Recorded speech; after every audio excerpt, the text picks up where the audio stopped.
ये पत्ते तो झड़ते हैं उठाता है कोई कोई, वादे तो सभी करते हैं निभाता है कोई कोई। और भारत की जनता आजकल इतनी भूखी है कि खाने को धोखा भी खा लेती है। नए भारत में आजकल ट्रेन पटरी के ऊपर कम और पटरी के बाहर ज्यादा चलती है। ठुकरा के मेरा प्यार मेरा इंतकाम देखेगी, मतलब वोट है तो नोट है और वोट नहीं तो नोट नहीं।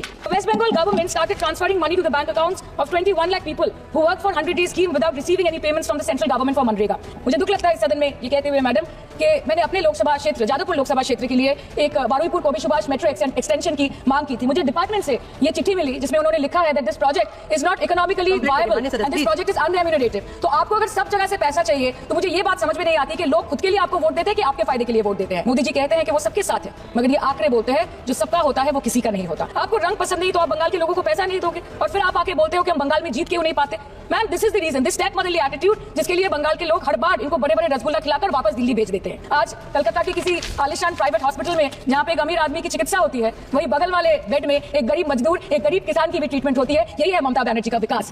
एक एक डोमेस्टिक फ्लाइट उसकी राउंड ट्रिप की टिकट 20 से 30 हजार में बिक रही है। आम आदमी आज हवाई चप्पल पहन के हवाई जहाज नहीं चल रहा, आम आदमी हवाई चप्पल बेच के हवाई जहाज चल रहा है। आज आपके उधार की वजह से हर हिंदुस्तानी पर 1.25 लाख का बोझ चढ़ गया और आप उनकी मजबूरी को अपनी ताकत समझते हैं। सर इनके बुलडोजर के चलते मैडम भारत के लोग सवाल पूछना भूल गए और भारत की जनता आजकल इतनी भूखी है कि खाने को धोखा भी खा लेती है। मैडम भारत में एक मिडिल क्लास जो एक साल पहले एक वेजिटेरियन थाली 100 रुपए में खाता था, आज वही वेजिटेरियन थाली 152 रुपए की हो गई।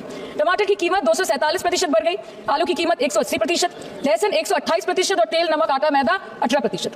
पहले आम आदमी पॉकेट में पैसा लेके बाजार जाता था और थैली भरकर सामान लाता था, लेकिन अमृतकाल में आदमी थैली भरकर पैसा लेके जाता है और पॉकेट में आलू टमाटर प्याज लेके घर वापस आता है। सर माननीय वित्त मंत्री ने पहले कहा था कि बहुत हो गई महंगाई की मार, अब की बार मोदी सरकार, और आज उनके विचार में inflation is an international problem, महंगाई एक अंतरराष्ट्रीय समस्या है। तो विश्व गुरु विश्व बंधु इस अंतरराष्ट्रीय समस्या का समाधान क्यों नहीं कर पा रहे हैं। Ma'am 74% of Indians are unable to afford a healthy diet. The household savings have plunged to a 50-year low.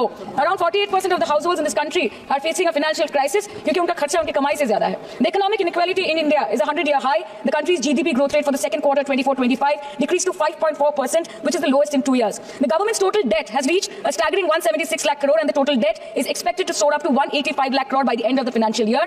आज आपके उधार की वजह से हर हिंदुस्तानी पर 1.25 लाख का बोझ चढ़ गया और आप उनकी मजबूरी को अपनी ताकत समझते हैं।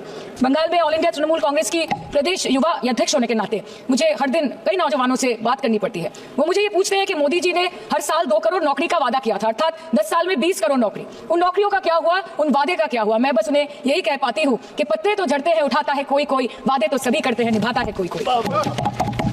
Ma'am, as per the latest report by CMIE, the unemployment rate has risen to 9.2% in June 2024 as compared to 4.9% in 2013-2014. Female unemployment rate is much higher at 18.5% in June 2024 as compared to 7.7% 2013-14. Around 37% of working women are unpaid. In rural areas, this figure is at a horrific 43%. प्रधानमंत्री जी बोलते हैं सबका साथ, सबका विकास, सबका विश्वास। अगर ऐसा ही है तो भारत के लोग आज देश छोड़ के क्यों जा रहे हैं। 2018 से लेकर 2023 के बीच 6,70,000 भारतीय ने अपनी नागरिकता त्याग दी। सिर्फ 2022 में ये संख्या करीबन 2,25,000 की थी।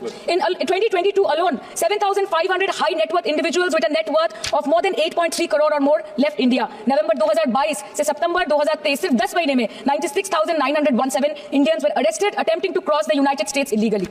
मोदी जी कहते हैं कि वो सबके साथ है, मगर ये आंकड़े बोलते हैं जो सबका होता है वो किसी का नहीं होता। और बंगाल के साथ तो कुछ अलग ही रिश्ता है इनका। The relationship is that of quid pro quo, ठुकरा के मेरा प्यार मेरा इंतकाम देखेगी, मतलब वोट है तो नोट है और वोट नहीं तो नोट नहीं। As per the available reports, as on 19 July, rupees 1.23 lakh crore is already due from the government of West Bengal against flagship programs like Manrega, PM Awas Yojana, Gram Sadak Yojana, National Health Mission, Central Food Subsidy. Further, 40,806 crore is projected dues against these schemes, bringing the total amount to a staggering 1.71 lakh crore. Madam health care की schemes में सिर्फ fund हमको दिया नहीं जाता क्योंकि colour coding match नहीं करता है। सो आप सबका साथ सबका विकास जो बोलते हैं, is it hinging on colour coding? आपको रंग पसंद नहीं तो आप बंगाल के लोगों को पैसा नहीं दोगे और फिर आप आके बोलते हो कि हम बंगाल में जीत क्यों नहीं पाते। Ma'am this is the reason, this stepmotherly attitude जिसके लिए बंगाल के लोग हर बार इनको बड़े बड़े रसगुल्ला खिलाकर वापस दिल्ली भेज देते हैं। Even after making several attempts to crush our aspirations and our economy, Bengal government stands tall and true towards the commitment towards its people. Bengal में सिर्फ दीदी है तो मुमकिन है। The West Bengal government started transferring money to the bank accounts of 21 lakh people who work for 100 day scheme without receiving any payments from the central government for MNREGA. Even before Ayushman Bharat, in Bengal, Shastra Shati, a cashless scheme was launched, providing treatment cost up to 5 lakh for per person belonging to any strata of the society. आज कलकत्ता की किसी आलिशान private hospital में जहाँ पे एक अमीर आदमी की चिकित्सा होती है, वही बगल वाले बेड में एक गरीब मजदूर एक गरीब किसान की भी ट्रीटमेंट होती है। है, यही है ममता बनर्जी का विकास। और आपके अमृत काल में the cost of medical treatment has been doubled in the last 5 years। आप फार्मास्यूटिकल्स की सर आजकल पे बात ना बोले, आपकी सीबीआई पे कुछ बोल नहीं पाए। हम लोगों ने जो हमारी पुलिस ने जो बोला था that's still sticking to that, so उसके बारे में मत बात करें, ठीक है। आप उत्तर प्रदेश के बारे में बात करें ना sir. Sir medical inflation is at 14%। Regularly लिए जाने वाले दवाइयों की कीमत 50% बढ़ गई। आप सिविल एविएशन के लिए ग्रांट्स मांग रहे हैं। एक एक डोमेस्टिक फ्लाइट उसकी राउंड ट्रिप की टिकट 20 से 30 हजार में बिक रही है। आम आदमी आज हवाई चप्पल पहन के हवाई जहाज नहीं चल रहा, आम आदमी हवाई चप्पल बेच के हवाई जहाज चल रहा है। You are demanding funds for education but conveniently ignoring the fact that 11 lakh children have dropped out of school according to your own data. आज भारत में सिर्फ 47.51% स्कूलों के पास कंप्यूटर की फैसिलिटीज है और उसमें 33.9% के पास internet connection. In law and justice you are not been able to provide legal aid to more than 1% of the eligible population. In public enterprises 5.1 lakh public sector jobs have disappeared in the last 10 years। Railway में करीबन 2.5 lakh post बाकी हैं और उसमें से vacancy है in critical safety categories. नए भारत में आजकल ट्रेन पटरी के ऊपर कम और पटरी के बाहर ज्यादा चलती है। मुझे दुख लगता है इस सदन में ये कहते हुए मैडम कि मैंने अपने लोकसभा क्षेत्र जादवपुर लोकसभा क्षेत्र के लिए एक बारुईपुर कोबी सुभाष मेट्रो एक्सटेंशन की मांग की थी। मुझे डिपार्टमेंट से ये चिट्ठी मिली जिसमें उन्होंने लिखा है that this project is not economically viable and this project is unremunerative. तो आपको अगर सब जगह से पैसा चाहिए तो मुझे ये बात समझ में नहीं आती कि लोग खुद के लिए आपको वोट देते हैं कि आपके फायदे के लिए वोट देते हैं। मैं आपको इतना ही बोलना चाहती हूँ, दिस वाज द रीजन अपने प्रॉफिट के लिए आज इन्होंने सीनियर सिटीजन का कंसेशन भी बंद कर दिया और सीना ठोक के ये बोलते हैं कि 2022-23 अर्थ वर्ष में हमने 15 करोड़ वरिष्ठ नागरिक से 2242 करोड़ कमाए। मैं 2 बात और बोल के खत्म कर दूंगी कि लोकसभा पे खर्च करके क्या फायदा मैडम, जब यहाँ पे विपक्ष को बोलने का अधिकारी ना हो।